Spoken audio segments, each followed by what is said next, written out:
What's good, everybody? Welcome back to another video. My name is Alckemy. Welcome to the channel. We recently hit 7K subscribers. Thank you all so much. We still have a giveaway going on to reach our goal of 10K. Man, that's really cool that this milestone really makes this thing seem like a possible feat. However, today I'm going to get to the point. We are going to be covering a featured multipass that you are most likely not taking advantage of. And I've been sitting on this video for like 2 months, but it's finally time to put it out. So in context, what we're going to be doing is taking a sound that is like this and changing it into something a little bit more interesting, which sounds like this.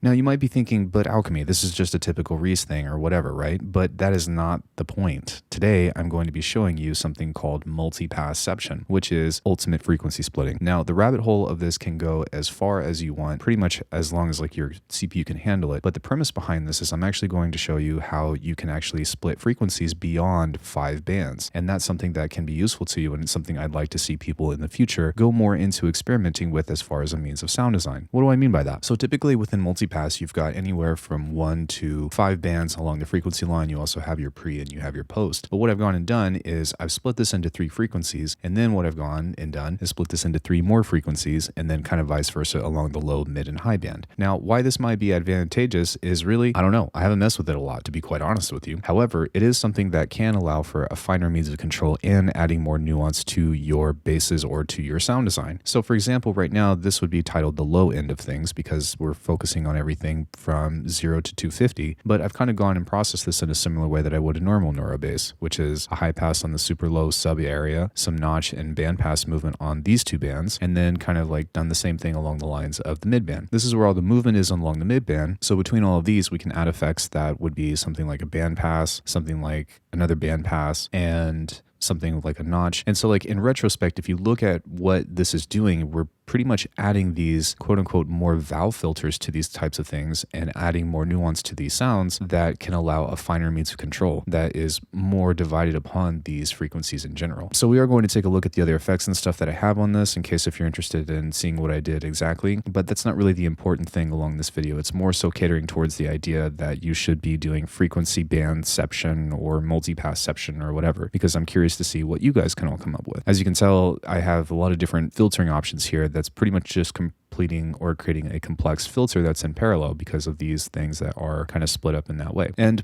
I guess one thing that I'll leave off with as I'm looking at the high end with this with you all is the fact that even though I'm splitting the frequencies along these lines in a similar way or whatever, you still want to be mindful about like what characteristics a frequency range actually does. So for example, I'm a little bit more liberal on stereo information up here. I've got reverb, I've got Haas effect, I've got just different comb filter even that's in stereo mode along with pitch shifting. So those kinds of things you can get along more or get away more with the high band. Here in the mid section is where all the movement, quote unquote, magic happens. So if you want something to talk, this is where you would double down on all of your valve filtering things. And then on the low end, that's where you want to control your subs. So like the lower you go, the less movement, not necessarily less movement, but the less that you kind of, or the more careful that you want to be because your sub is supposed to be consistent in that way. So everything below here, I'm only really making sure that this is in mono and then kind of cutting it with a high pass and something like this. But you know, as you go further up, you can get away with doing more, especially in the stereo field. So yeah, I hope that was an interesting video for you, nice and short, but I think that this is something that you guys should try because I mean, nobody's doing it.